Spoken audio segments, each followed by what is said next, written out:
Hello everyone, my name is Emily Crocker and I'm speaking to you today from my home studio in Fort Worth, Texas. It's my pleasure to introduce to you a new choral resource that I've developed entitled Sound Patterns, Sequential Sight Reading in the Choral Classroom. It's available to you in several formats, making it easy for you to teach in a whole group situation or in distance learning on an individualized basis. If you're like me, you've seen these posts on social media. I need help with sight reading. I don't know how to approach it or teach it.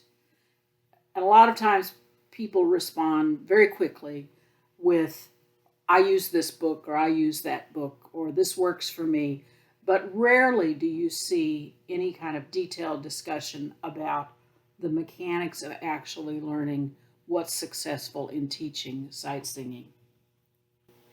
What researchers have determined are that there are two main factors that affect success in sight reading: the amount of time devoted to sight reading in each lesson and the attitude of the teacher. Now, the results, ironically, the reasons why teachers don't include sight reading in their lessons is not enough time and it's boring. So as I put together my resource, Sound Patterns, I began to think of how could I organize it in such a way that it was easily accessible to beginning students and teachers who are very, very busy. And what could I do to add interest and enthusiasm on the part of the students? What I came up with is, especially for the student angle, is that success is what drives students' learning. Once they're successful, they want to keep doing it. So how can we organize our instructional time with them and our instructional methods and materials to make it successful? Early in my teaching career, I was not successful in teaching sight reading. My students were smart, they were willing, but it just seemed like there was too much and it was too hard to take in all at once. So we would essentially mumble through songs we were attempting to sight read. This was frustrating for the students as well. And one day, fairly late in the year, April, I think, one of the students just said, "Mrs. Crocker, can't you just teach us how to do this?" And I thought to myself, why can't I? So at that point, I began investigating and paying attention, really, to where my students were actually, what was going on in the room, really listening to them. I also looked around the room. This was an old school. It had been a high school, so there were lots of materials that were raggedy and out of date. But there was one very useful item that I found. And some of you may be familiar with the Oxford Folk Song Sight Singing series. So I pulled it out. Now there are challenges to this. It's not really sequential. It's also very small and hard to read. But I did find that the musical examples were very good. They were all drawn from the literature. So the melodies were authentic and satisfying, and if I took my time to pick them appropriately, my students were attracted to them. So I handed out one example, which I thought was easy, and my students still had difficulty. And so something that might seem self-evident, but it wasn't self-evident to me, and it might not be self-evident to some of you, is that when you're introducing sight reading to pre-notational singers, you should separate rhythm from pitch. So as you're beginning this program with any group of singers, what you're really doing is you're laying the foundation for success in the future by building solid skills. You're going to approach this in a way like a band method or a piano course so that they're building skills step by step. Now, you want to make sure they're singing from the very beginning. So, as you emphasize rhythm, you're also singing. You're singing songs in the oral tradition like canons and folk songs and using body percussion. Songs like Bring Me Little Water, Sylvie, or The Cups song really builds great rhythm. And you're also going to want to sing songs that lend themselves well to the beat, recognizing the beat with large body motion such as arms or stepping or some type of ostinato. As you emphasize the beat, you want to use a physical motion. Our brains are primed to follow the beat and rhythm and to synchronize with others. Children from as young as age 2 begin to be able to demonstrate this. So my system involves introducing the beat with a vertical slash motion left to right. So they're beginning to be able to track rhythm and reading rhythm left to right. Again, using a full body motion like an arm motion and not too fast. Schools and districts often use different methods for counting rhythms and reading rhythms. And at this point, I would suggest just a simple chanting of a nonsense syllable like da with large body motion. Da, da, da, da, da, da, da, da, etc.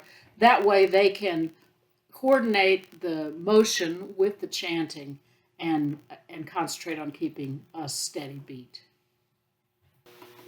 So, to move into rhythm, we're going to start with the basic note values: quarter note, half note, whole note. The definition is that a note represents musical sound, and the duration or length of each note is represented by different note values, as you can see here. Any note value can be assigned the beat, but most often it will be the quarter note. So as you see here, we have a series of quarter notes written in the same way that the beats were written earlier.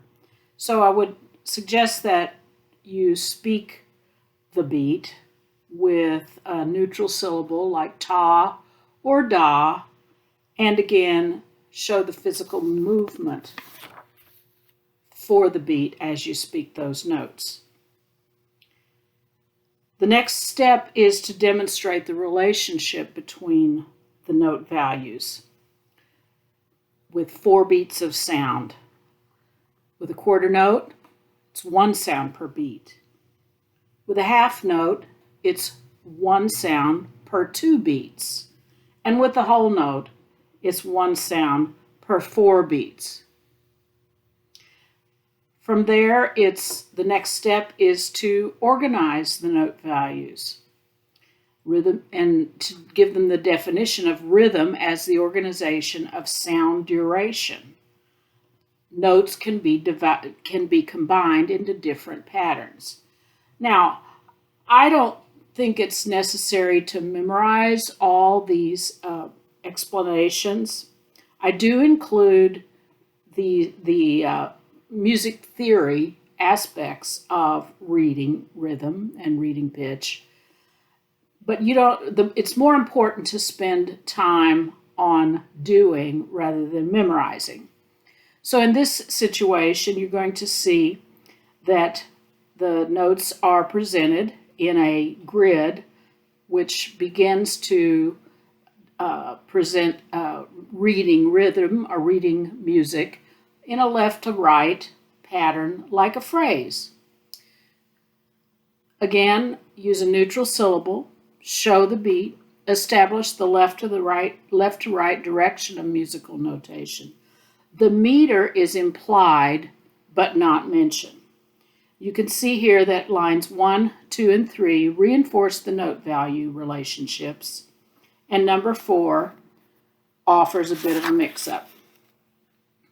Moving on to lines 5, 6, 7, and 8, you're going to get more note value mix-ups, and you will establish the importance of focusing on the reading. You're going to see visual phrases. You're still prepping for learning about meter, which will come later. So my suggestion to you is to have the students again read on a neutral syllable.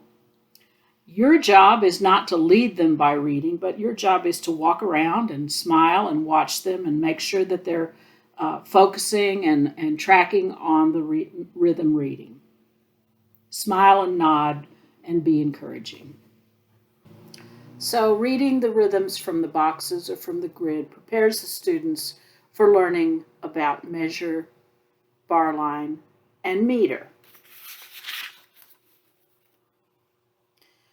Again, I don't think it's necessary to spend a lot of time memorizing these things, but it's in one lesson or one lesson segment, you can identify the terms and symbols related to measure, meter, and bar line. Like I said before, I limit the introduction of concepts, and I give lots of time for practice.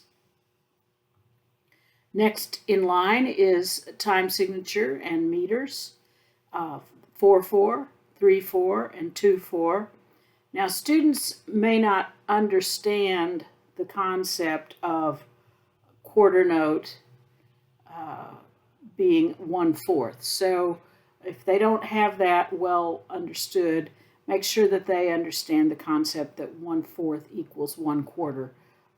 You can use the analogy of the 4 quarters in a dollar.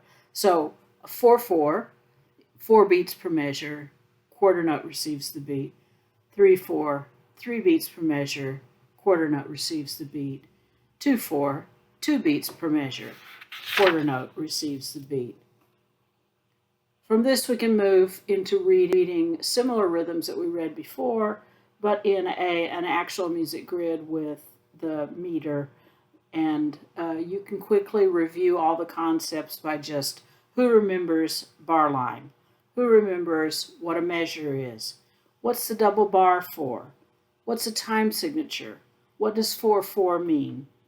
And from this, I would say create as many rhythms as you can from the notes that they have learned. Have the students create their own rhythms and create interesting combinations of rhythm.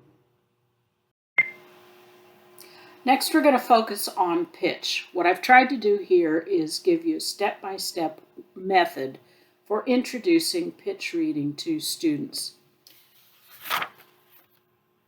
Most importantly, you need to sing with your students. You need to sing by rote, you need to sing canons, you need to sing folk songs, you need to sing echo patterns, warm-ups, songs with ostinatos, and octavos.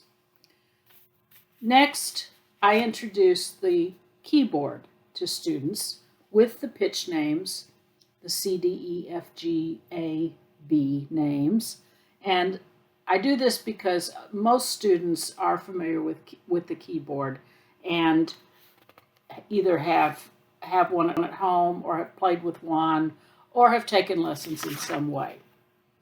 From that, you need to transfer the learning of the pitches from the keyboard to a staff. And so therefore we need to introduce the treble clef and the staff and the lines and spaces and learn how to identify those. I tell students there are 2 ways to identify pitches. There are the CDE, keyboard ways, and then there's the singing way, which is called solfege. Do, re, mi, fa, sol, la, ti, do. Most students have some familiarity with that, but if they don't, you can introduce it to them. Connect these absolute pitches to solfege, echo sing, and Also, a good way is to introduce to them the Kerwin hand signs. This is a great tool that you can use, an anchor for students, and also a way to, as a whole group, connect your singing. From this, we move into melody patterns. I like to use these in both echo singing and in small group or large group patterns. These melodic patterns give you a chance to build facility. You can audiate, you can use the hand signs. I like to use what I call a silent pattern. In other words, for example, all the even examples are silent patterns. So sing through them and audiate silently sing the even patterns. Then go back and do it with odd, etc. Or a silent note. After some practice with this, you're ready to read music. I like to move into some melody examples. Again, we're going to use just the rhythms that we have studied, so there's nothing complicated there. Again, rhythm first. So when you introduce these melody examples, you're going to read the rhythms absolutely by themselves first, showing the beat, using your counting system or a neutral syllable, and then you add pitch. You need to give them a chance to identify the pitches in each measure. Go measure by measure. Do you write it in? That's up to you. It's a crutch, but you can do it if you need to. Or have them chant those pitches in rhythm with hand signs. Establish the pitch, echo sing some of the patterns from the song, and sing again using the rhythm. This is going to take a lot of practice, so go through it over and over. If they don't get it the first time, chances are they will be able to correct their own mistakes. Once each line has been sung successfully, the lines can be combined, and this is a great opportunity for you to begin building part singing skills, begin creating independent singers, and also allow you to challenge them for singing the lines together. When you've exhausted every possibility of combinations, it's time to move into singing actual songs. I believe that this is maybe the most important concept that I include in this series, which is to have songs with accompaniments, with words, and hopefully some motivational value for students. Students are eager to be successful. So I've included songs at every point of the way where we only used the concepts studied up to that point. So if we take a look at the song here, Far Across the Valley, you're going to use the same strategies. You're going to focus first on the rhythm. You're going to then identify the pitches used. You're going to chant the pitches. You're going to hand sign the pitches. You're going to sing in solfege. You're going to sing in solfege with accompaniment, and then finally going to add the words. So after all of those things, they should be able to sight read the song. Anytime you come across difficulty, simply do it again, because chances are they know where their challenges are. They'll be able to fix it. If you need to isolate a particular thing, you can. So I would love to be able to have everybody sing this together, but we can't, so we'll just have to use our imaginations. So here is Far Across the Valley.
So hopefully this gives you a sense of the process for sound patterns.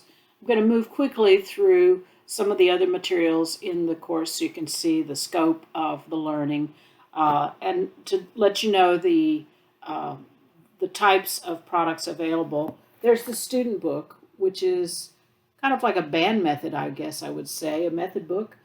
Students can sing and read and master the material on their own. There's also a teacher edition, which comes in a slightly larger size.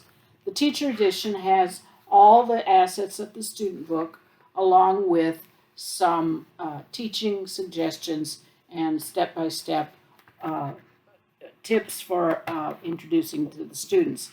Teacher edition also has a code in the front cover, which allows you to access all the digital materials included in the teacher edition, all the teaching slides, all the there's audio for the melody examples, and there's audio for the songs.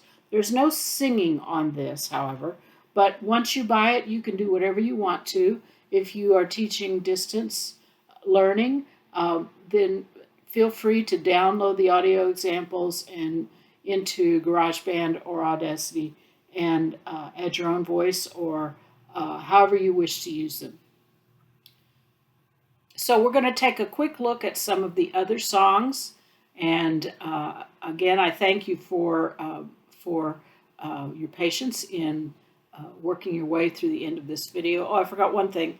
If you are interested in a full class set, there's a great value, which is described on the back, which is a classroom bundle, one teacher, which includes the digital assets, and 30 student copies. So if you're teaching reduced size classes next year, or if you're still involved in some distance learning, I think this is an excellent way to jumpstart your program, whether you go to large group sight reading, UIL, or that sort of thing. This is a great way to start the year with your treble choirs. It's a good review for older groups as well.